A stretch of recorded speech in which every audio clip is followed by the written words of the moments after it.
नमस्कार, जय हिंद दोस्तों। कैसे हैं आप सब लोग? आशा करता हूँ आप सब अच्छे होंगे। तो 2-3 दिन आपकी क्लास लेट हो गई है क्योंकि मैं आउट ऑफ स्टेशन था किसी फैमिली फंक्शन की वजह से। तो अब से आपकी क्लासेस रेगुलर होंगी। लास्ट क्लास में हमने चैप्टर 9 कंप्लीट किया था, मेयर ऑफ कैस्टरविच का। और अब हम चैप्टर 10 शुरू करेंगे।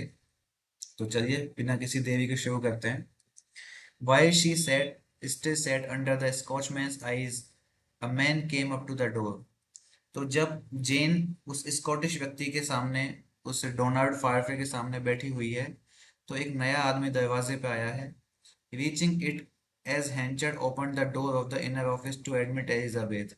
और वो उस दरवाजे पे पहुंचा है जबकि हैंचर्ड ने जेन के आने के लिए दरवाजे को खोला था।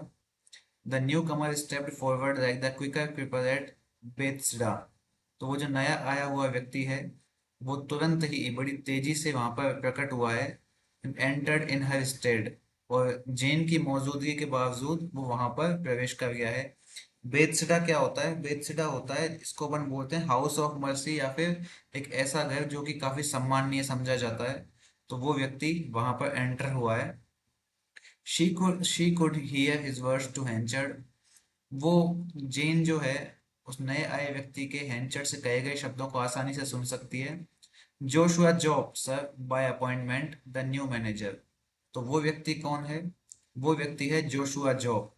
वो अपना इंट्रोडक्शन दे रहा है, साहब कि मैं जोशुआ जॉब हूँ सर, और मेरा अपॉइंटमेंट होना था आपके पास में मैनेजर की पोस्ट के लिए।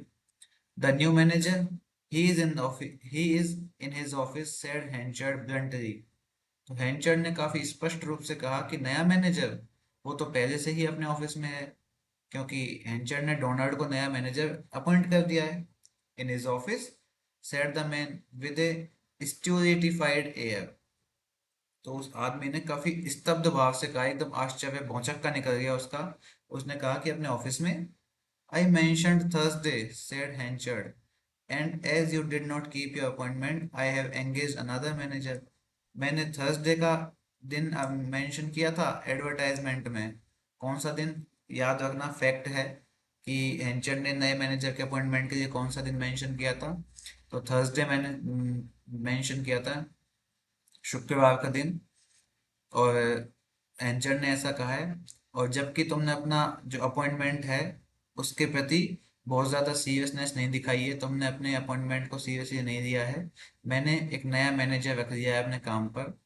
At first I thought he must be you. शुरुआत में तो मुझे लगा कि वो तुम ही होगे। Do you think I can wait when business is in question. तुम्हें लगता है कि जब मेरे बिजनेस के ऊपर सवाल उठाए जा रहे हों तो मुझे वेट करना चाहिए? यू सेड थर्सडे और Saturday sir, said the newcomer pulling out a letter. आपने थर्सडे कहा था या फिर सैटरडे कहा था सर? थर्सडे गुरुवार का दिन, ठीक है, शुक्रवार नहीं, गुरुवार का दिन। तो आपने थर्सडे कहा था सर, या शनिवार कहा था सर? नए आए हुए व्यक्ति ने कहा है, एक लेटर निकालते हुए। Well you are too late said the contractor, I can say no more. खैर तुम काफी लेट हो गए हो, मक्का व्यापारी ने कहा है, मुझे और कुछ नहीं कहना। You as good as engaged me, murmured the man. तो वो आदमी कह रहा है कि तुमने तो मुझे एकदम एंगेज करके रख दिया, यानी कि मुझे अपने प्रति तुमने एंगेज कर दिया है, बिल्कुल काम को रोक दिया है, मुझे नया काम तलाश करने से रोक दिया था। उस आदमी ने बुदबुदाया, बहुत धीमी आवाज में कहा है। Subject to an interview said Henchard, I am sorry for you, very sorry indeed, but it can't be helped. ठीक है, साक्षात्कार के लिए तो मैं तैयार हूँ, हैंचर्ड ने कहा, लेकिन मुझे आप माफ कीजिए, मैं आपसे माफी चाहता हूँ, लेकिन अब मैं आपकी कोई मदद नहीं कर सकता। There was no more to be said, and the man came out, encountering Elizabeth Jane in his passage. अब कहने के लिए कुछ नहीं बचा था। वो आदमी बाहर आया और बाहर उसने एलिजाबेथ जेन को देखा है पैसेज में, रास्ते में। She could see that his mouth twisted with anger, and that bitter disappointment was written in his face everywhere. तो जेन देख सकती थी कि जो आदमी का चेहरा है उसके हाव भाव गुस्से के थे, और उसके चेहरे पर एक बहुत ही जबरदस्त कड़वी निराशा थी जो कि उसके चेहरे पे सब जगह देखी जा सकती थी। Elizabeth Jane now entered and stood before the master of the premises. Elizabeth Jane अब प्रवेश करती है और उस घर के मालिक के सामने आती है। His dark pupils, which always seemed to have a red spark of light in them, though this could hardly be a physical fact, turned indifferently round under his dark brows until they rested on her figure। तो उसकी काली पुतलियां जिनमें हमेशा red colour की चमक दिखाई देती थी, हालांकि ये कोई मुश्किल से ही कोई फैक्ट है कि उसकी जो काली भौहें हैं उनके नीचे इनडिफरेंट बिहेवियर यानी कि एकदम उदासीनता सी दिखाई दे रही थी। और वो तब तक घूमती रही जब तक उसकी नजरें, हैंचर की नजरें जेन पर नहीं टिक गई। Now then what is it my young woman, he said blandly. तो उसने विनम्रता से कहा, अब बताओ क्या हुआ है युवा लड़की। Can I speak to you, not on business sir, said she. क्या मैं आपसे बात कर सकती हूँ, बिजनेस के संबंध में नहीं है सर, उसने कहा। Yes I suppose, he looked at her more thoughtfully. हाँ हाँ बिल्कुल आप कर सकती हो, मुझे तो ऐसा ही लगता है। और उसने काफी विचारपूर्ण तरीके से जेन की ओर देखा है। I am sent to tell you, sir, she said innocently. She innocently went on, that a distant relative of yours by marriage, Susan Newson, a sailor's widow, is in the town, and to ask whether you would wish to see her। मुझे आपके पास भेजा गया है sir, उसने innocently कहा। आपके शादी से जुड़े हुए एक दूर के रिश्तेदार के द्वारा मुझे आपके पास भेजा गया है। उसका नाम है सूजन न्यूसन, जो कि एक सेलर की, एक नाविक की विधवा है। वो इस समय टाउन में ही है और उसने आपसे पूछने के लिए कहा है कि क्या आप उससे मिलना चाहेंगे। द रिच रोग at Noe of his countenance underwent a slight change. Oh, Susan is still alive? He asked with difficulty। तो हैंचर्ड के चेहरे की जो चमक थी उसमें एकदम से चेंज आया, सडन चेंज आया है। और उसने पूछा है कि अरे सूजन, क्या वो अभी भी जिंदा है। उसने काफी कठिनता से पूछा। यस सर, बिल्कुल sir. Are you her daughter, क्या आप उसकी बेटी हैं। Yes sir, her only daughter. हाँ सर, मैं उसकी एकमात्र बेटी हूँ, एकमात्र बच्चा जो कि बेटी हूँ। What do you call your self, your Christian name. तो आप अपने आप को क्या कह के बुलाती हैं, आपका मूल नाम क्या है। एलिजाबेथ जेन सर, मेरा नाम क्या है, एलिजाबेथ जेन है। न्यूसन, तो न्यूसन नहीं है, एलिजाबेथ जेन न्यूसन। अब वो पूरा नाम कहती है कि Elizabeth Jane Newson. This at once suggested to Henchard that the transaction of his early marriage life at Weydon Fair was unrecorded in the family history। और इस चीज से हेंचर्ड को तुरंत लगा कि वेडन फेयर में जो उसके शुरुआती शादी का जीवन का जो ट्रांजैक्शन था वो कभी भी दर्ज नहीं हुआ था। इसके कहने का तात्पर्य ये है कि एलिजाबेथ जेन को उसका जो सरनेम है वो हेंचर्ड नहीं दिया गया है, वो सूजन दिया गया है। अर्थात ऐसा प्रदर्शित किया गया है कि जो सूजन है उसका हेंचर्ड से कोई लेना देना नहीं है। इसलिए उसने एलिजाबेथ जेन का नाम एलिजाबेथ जेन हेंचर्ड ना रखकर एलिजाबेथ जेन न्यूसन रखा है। It was more than he could have expected. तो जितना हेंचर्ड ने उम्मीद की थी उससे ज्यादा था। His wife had behaved kindly to him in return for his unkindness. तो उसकी दयाहीनता के बावजूद उसकी पत्नी ने उसके प्रति काफी दयापूर्ण व्यवहार किया था। And had never proclaimed her wrong to her child or to the world. और उसने कभी भी अपने बच्चे या दुनिया के सामने अपनी गलती को नहीं बताया था। I am a good deal interested in your news, he said, and as this is not a matter of business but pleasure, suppose we go indoors। तो आप जो न्यूज़ लेके आई हो उसमें काफी इंटरेस्ट है मुझे, उसने कहा। और चूंकि ये व्यवसाय का नहीं आनंद का मामला है, इसलिए मेरा मानना ये है कि हम घर के अंदर चलते हैं। It was with a gentle delicacy of manner, surprising to Elizabeth, that he showed her out of the office and through the outer room, where Donald Farfrae was overhauling bins and samples with the inquiring inspection of a beginner in charge। तो anchor की ये बात काफी विनम्रता के साथ थी। तो और इस विनम्रता से एलिजाबेथ काफी आश्चर्यचकित हो गई। और हेंचर ने उसे, एलिजाबेथ को अपने कार्यालय से बाहर बाहरी कमरे का रास्ता दिखाया, मतलब ऐसे बहुत ही सम्मान के साथ कि चलिए सर आगे चलिए, इस तरीके से रास्ता दिखाया। जहाँ पर डोनाल्ड जो है एक नई, जो कि नई पोस्ट जिसने संभाली थी, वो वहाँ पे गेहूं के दाने हैं उन सब चीज़ों को निरीक्षण कर रहा था और वो जो नमूने हैं उनकी देखभाल जांच कर रहा था, जो रिकॉर्ड्स वगैरह हैं उनको देख रहा था। Henchard preceded her through the door in the wall to suddenly change the scene of the garden and flowers and onward into the house। तो हेंचर्ड जो है उसने, हेंचर्ड एलिजाबेथ जेन को दीवार में जो दरवाजा लगा हुआ है उसके अंदर ले गया, जो कि सीधा बगीचे में जाता था।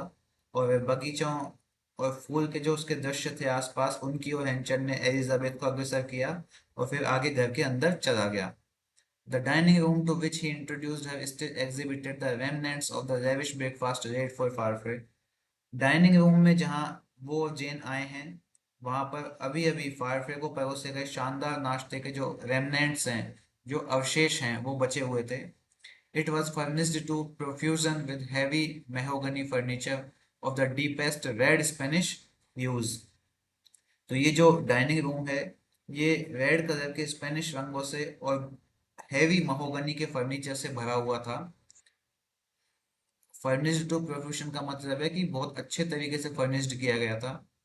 Pembroke tables with leaves hanging so low that they well nigh touched the floor stood against the walls on legs and feet shaped like those of an elephant, and on one lay three huge folio volumes. तो वहां पर उस dining room में एक Pembroke की जो लकड़ी होती है उसकी टेबल बनी हुई थी, जिसके पत्ते इतने नीचे लटक रहे थे कि मानो वो फर्श को छू रहे हैं. दीवार के सहारे हाथी के पैर जैसे बड़े बड़े पिलर थे, और वहीं पर एक तीन विशाल फोलियो वाले वॉल्यूम रखे हुए थे, बहुत किताबें रखी हुई थी. ठीक है, तो वो तीन वॉल्यूम कौन कौन सी हैं? एक तो है एक फैमिली बाइबल, दूसरी है जोसीफियस बुक है, और तीसरी है whole duty of the man. तो ये तीन फोलियो, तीन वहां पर पुस्तक संग्रह रखे हुए हैं. In the chimney corner was a fire grate with a fluted semicircular back, having urns and festoons cast in relief thereon, and the chairs were of the kind which, since that day, has cast lustre upon the names of Chippendale and Sheraton, though in point of fact their patterns may have been such as those illustrious carpenters never saw or heard of. तो ये Elizabeth जेन जिस room में ले जाया गया उसे, उस dining room में, उस रूम का एक वर्णन किया गया है कि उस रूम के अंदर जो एक कोने में चिमनी थी जहाँ पे आग जल रही थी, उसके पीछे एक नालीदार हिस्सा था जहाँ पर कलश रखा हुआ था, और क्या रखा हुआ था साथ ही साथ में? तोरण रखा हुआ था. ठीक है, अर्न्स होता है कलश, और फेस्टून्स होते हैं तोरण, रखा हुआ था. और वो कुर्सियां उस प्रकार की थी जो शिपेंडेल और शेरिटन के नामों के ऊपर चमक को डालती हैं. तो ये शिपेंडेल और शेरिटन है ना, ये फर्नीचर का प्रकार है. ठीक है, तो कौन कौन से प्रकार के फर्नीचर सब एंचर्ड के रूम में रखे हुए हैं डाइनिंग रूम में? शिपेंडेल एंड शेरिटन टाइप के फर्नीचर. इनका कोई हिंदी मीनिंग नहीं होता है. ठीक है, तो आप इसको ऐसे ही याद रखेंगे. शिपेंडेल और शेरिटन दो तरह के फर्नीचर वहां पे रखे हुए थे, और वो काफी चमक रहे थे. हालांकि वो इतने शानदार थे कि ऐसा लग रहा था मानो मेयर जो कैस्टरविज है, कैस्टरविज के जो कारपेंटर हैं, जो बढ़ई हैं, खाती हैं, उन्होंने उसको कभी देखा ही नहीं होगा. इतने अद्भुत और शानदार थे वो. Sit down Elizabeth Jane, sit down, he said. बैठ जाओ एलिजाबेथ जेन, बैठ जाओ, उसने कहा, with a shake in his voice as he uttered her name. और उसकी आवाज में एलिजाबेथ जेन का नाम लेते समय हल्की सी खड़खड़ाहट थी, काफी कपकपी थी. And sitting down himself, he allowed his hands to hang between his knees while he looked upon the carpet. और वो खुद भी बैठ गया, अपने हाथों को अपने घुटनों के बीच में दबाए हुए, और कारपेट की ओर देखने लगा, यानी कि नजरें झुकाए हुए बैठ गया जेन के सामने. Your mother then is quite well. तो क्या तुम्हारी माँ ठीक है? She is rather worn out sir with traveling. वो यात्रा करके थक गई हैं sir. A sailor's widow, when did he die? एक नाविक की विधवा, आखिर वो कब मरा? Father was lost last spring. तो पिछले वसंत के मौसम में पिताजी जो हैं वो मर गए थे. Henchard winced at the word father thus upbraided. हैंचर्ड ने, वो जो पिता शब्द इस्तेमाल किया है जेन ने, उस पर अपनी आंखें सिकोड़ ली. Do you and she come from abroad, America और ऑस्ट्रेलिया, ही आस्क्ड. तो हैंचर्ड उससे पूछा है कि क्या आप विदेश से आई हैं, अमेरिका से या ऑस्ट्रेलिया से? No, we have been in England some years. I was 12 when we came here from Canada. तो हम कुछ साल तक इंग्लैंड में थे. कौन कौन से देश में रहे हैं साहब? जेन और सूजन तो इंग्लैंड में रहे हैं. और मैं 12 साल की थी. कितने साल की थी? 12 साल की थी जब हम कनाडा से यहाँ आए थे. Ah, exactly. By such conversation, he discovered the circumstances which had enveloped his wife and her child in such total obscurity that he had long ago believed them to be in their graves. हाँ बिल्कुल। तो ये जो बातचीत हो रही है उनके बीच में, उससे हैंचर्ड को उन दोनों की परिस्थितियों का पता चला है, जिन्होंने उसकी पत्नी और बच्चे को इस चीज से पूरी तरह स्पष्ट बना दिया कि उसे बहुत पहले से ही ऐसा लगने लगा था कि वो मर चुके हैं, वो अपनी कब्र में हैं, ग्रेव में हैं। These things being clear, he return to the present and where is your mother staying. तो ये सब बातें स्पष्ट होने के बाद वो वापस से वर्तमान में लौट आया, और वो पूछ रहा है कि तुम्हारी माँ कहाँ पे रुकी हुई है। तो अब हैंचर ने इंक्वायरी कर ली कि भाई तुम्हारी मम्मी कहाँ पे रुकी हुई है। तो जेन ने नाम बताया कि at the three mariners, hotel का या उस होम स्टे का नाम बता दिया है कि थ्री मरीनर्स में रुकी हुई है साहब उसकी मम्मी। And you are her daughter Elizabeth Jane, और क्या तुम उनकी बेटी हो एलिजाबेथ जेन, रिपीटेड हैंचर ने रिपीट करते हुए कहा। He arose came close to her and glanced in her face. वो खड़ा हुआ, उसके नजदीक आया, उसके चेहरे की ओर देखा। I think, he said, suddenly turning away with a wet eye, you shall take a note from me to your mother. मुझे ऐसा लगता है, उसने कहा, अचानक से अपनी गीली आंखों को दूसरी ओर फेरते हुए, कि तुम्हें अपनी माँ के लिए मुझसे एक नोट ले जाना चाहिए। I should like to see her, मैं उससे बिल्कुल मिलना चाहूंगा। She is not left very well off by her late husband. तो उनके जो दिवंगत पति हैं, जो एक्सपायर्ड पति हैं, उनके स्वर्गीय पति, उनके मर जाने के बाद वो बहुत अच्छी स्थिति में नहीं है। क्योंकि ये तो जानता ही है कि थ्री मरीनस किस तरह का घर है। एक मतलब बहुत अच्छा किस्म का नहीं है, बहुत बुरा भी नहीं है, पर एक बहुत सामान्य से किस्म का है। तो इसी वजह से इस बात का एहसास हो गया है कि बहुत अच्छी स्थिति में नहीं है ये दोनों माँ बेटी। His eye fell on Elizabeth's clothes, which, though a respectable suit of black and her very best, were decidedly old-fashioned even to Casterbridge eyes. तो उसकी नज़र क्या जेन के कपड़ों पे पड़ी है, जो कि एक काले रंग का सम्मानजनक सूट है और काफ़ी अच्छा भी है, लेकिन निश्चित रूप से ये कैस्टरब्रिज की नज़रों से देखा जाए तो भी काफ़ी पुराने ज़माने का सूट है। Not very well, she said, glad that he had divined this without her being obliged to express it. तो बहुत अच्छी तरह से नहीं, उसने कहा कि वो खुश थी कि उसे कुछ भी व्यक्त करने के लिए बाध्य किए बिना ही अनुमान लगा लिया गया था इस चीज का। ठीक है, एंचर ने सब चीज का सब अनुमान लगा लिया है, एलिजाबेथ जेन के कपड़ों से, कहाँ पे वो रुके हुए हैं, इन सब चीजों से, कि वो दोनों माँ बेटी किस परिस्थिति में होंगे। तो एलिजाबेथ जेन इस बात से काफी खुश भी है। He sat down at the table and wrote a few lines. Next, next taking from his pocketbook a £5 note, which he put in the envelope with the letter, adding to it, as by an afterthought, 5 shillings. तो वो मेज पे बैठ गया, एक पत्र लिया उसने, लेटर लिया, और उसमें कुछ लाइन लिखी। अपनी जेब में से 5 पाउंड का एक नोट निकाला, जिसे उसने पत्र के साथ उस लिफाफे में डाल दिया, और बाद में सोच समझ के 5 शिलिंग और जोड़ दिए। Sealing the whole up carefully, he directed it to Mrs. Newson, 3 Marinas Inn, and handed the packet to Elizabeth. और पूरे नोट को, पूरे एनवलप को सावधानी से सील करके उसने उसको, जो लिफाफा है, उसको श्रीमती न्यूसन, 3 Marinas Inn के नाम से भेज दिया। मतलब उसके ऊपर ऐसा मेंशन कर दिया, श्रीमती न्यूसन, 3 Marinas Inn। और वो पैकेट जो है एलिजाबेथ जेन को थमा दिया। Deliver it to her personally please, said Henchard. तो हेंचर ने कहा कि प्लीज आप इस जो लेटर को व्यक्तिगत रूप से उन्हें डिलीवर करना। Well, I am glad to see you here, मैं आपको देखकर बहुत खुश हूँ यहाँ पर। Elizabeth Jane, very glad, Elizabeth Jane, बहुत ज्यादा खुश हूँ मैं आपको यहाँ देखकर। We must have a long talk together but not just now. फिलहाल के लिए तो नहीं, पर हम जल्दी ही एक लंबी बातचीत करेंगे, हमें एक बहुत अच्छी बातचीत करनी चाहिए। जेन काफी खुश है साहब उसके व्यवहार से, हेंचर के व्यवहार से, कि उसने हमको पहचानने से मना नहीं किया और इतना अच्छा व्यवहार किया, इतना बड़ा आदमी होने के बावजूद भी। He took her hand at parting and held it so warmly that she, who had known so little friendship, was much affected, and tears rose to her aerial grey eyes. तो उससे विदा लेते समय हेंचर ने जेन का हाथ थामा, और इतनी गर्मजोशी से वो हाथ थामे रखा कि वो उस दोस्ती को महसूस करने से काफी प्रभावित हुई। और उसकी एरियल ग्रे का मतलब होता है आसमानी भूरे रंग की जो आंखें हैं, उनमें आंसू भर आए, बहुत ज्यादा ग्रेड हो गई एलिजाबेथ जेन हेंचर के इस व्यवहार से। अब क्योंकि हैंचर्ड जो है वो तो एलिजाबेथ जेन नाम सुनते ये समझ रहा है ना कि वो उसकी बेटी है। वे उसे थोड़ी पता है अभी सच्चाई का, और सच्चाई का तो आपको भी नहीं पता है, अभी आप पढ़ तो रहे हो, अभी आप भी आगे नहीं पहुंचे हैं। तो अब सच्चाई का उसे पता नहीं है किसी को भी। लेकिन अभी तो एलिजाबेथ जेन जो बचपन में छोटी बच्ची थी, उनकी गोद में थी जब वो वेडन फेयर्स के रास्ते पर जब वो जा रहे थे, तो एलिजाबेथ जेन अभी उनकी बेटी है। उसे इस बात का एहसास है कि भाई ये उसी की बेटी है। भले ही इसका जो सरनेम है वो न्यूसन के नाम पे दे दिया गया हो, लेकिन है तो इसी की बेटी।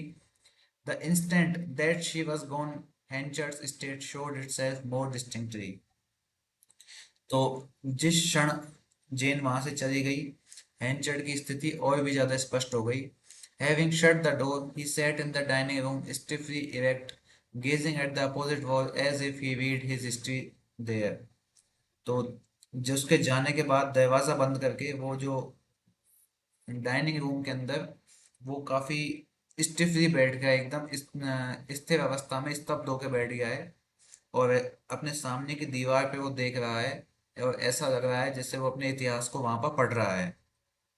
B gad, he suddenly exclaimed, jumping up. I didn't think of that. Perhaps there are imposters and Susan and the child dead after all. तो बिगेट जो है, बिगेट का मतलब होता है कि एक ऐसा शब्द जिसे सरप्राइज प्रदर्शित करने के लिए इस्तेमाल किया जाता है। उसने अचानक से बिगेट कहा और एकदम उछल गया खुशी के मारे। मैंने तो इस बारे में सोचा भी नहीं था। शायद ये जो धोखेबाज है ना, ये धोखा था उसके साथ। दीज आर इम्पोस्टर्स, यानी कि उसके मन में, उसके दिमाग में ये सिर्फ एक धोखा था कि सूजन और उसका जो बच्चा है वो मर चुके हैं। However, a something in Elizabeth Jane soon assured him that, as regarded her at least, there could be little doubt. हालांकि जेन के अंदर कुछ ऐसा था जिस बात ने एंचर को बहुत ही जल्दी इस बात का विश्वास दिला दिया था कि कम से कम उसके मामले में, जेन के मामले में तो, कि हेंचर को कोई संदेह नहीं हो सकता। किस संदेह में नहीं हो सकता? कि भाई वो उसी की बेटी है। And a few hours would settle the question of her mother's identity. और कुछ ही घंटों में उसकी माँ की पहचान का जो सवाल है वो भी हल हो जाएगा। For he had arranged in his note to see her that evening, क्योंकि उसने उस नोट में उसी शाम को सूजन से मिलने का प्रबंध किया था। ऐसा लिखा था कि भाई उसी शाम को वो सूजन से मिलना चाहेगा। It never rains but it pours. हालांकि यहाँ पे छोटी मोटी बारिश नहीं होती है, लेकिन मूसलाधार बारिश होती है, सैड हैंचर्ड, हैंचर्ड ने कहा। His keenly excited interest in his new friend, the Scotchman, was now eclipsed by this event, and Donald Farfrae saw so little of him during the rest of the day that he wondered at the suddenness of his employer's moods. अपने नए स्कॉचमैन के अंदर उसकी दिलचस्पी Elizabeth जेन वाली घटना से काफी कम हो गई थी, और डोनाल्ड फायरफे ने बाकी के दिन में उसको बहुत ही कम देखा था। और वो काफी आश्चर्यचकित था इस बात को लेकर के कि उसका जो एम्प्लॉयर है, उसका जो नियुक्त करने वाले व्यक्ति, नियोक्ता जो है, उसके मूड में इतना अचानक से बदलाव कैसे आ गया। In the mean time Elizabeth had reached the in. और तो कुछ ही थोड़ी ही समय में एलिजाबेथ जेन इनके अंदर पहुंच चुकी थी, होटल में पहुंच चुकी थी।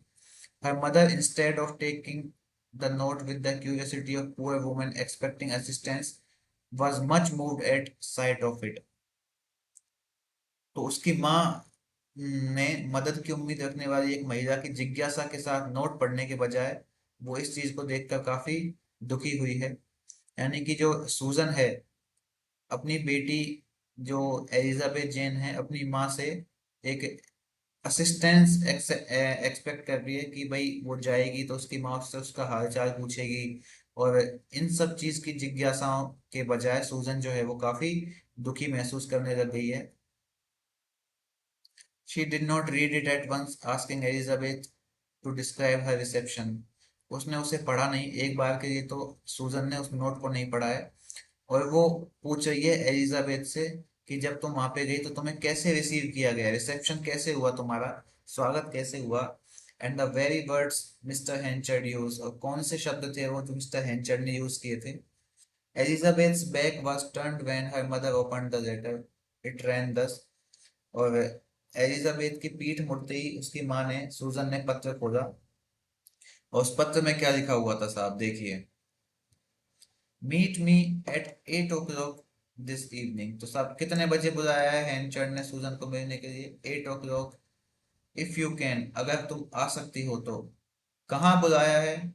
The ring of the Budmouth road. तो ये रिंग नाम की जगह है। ये क्या है?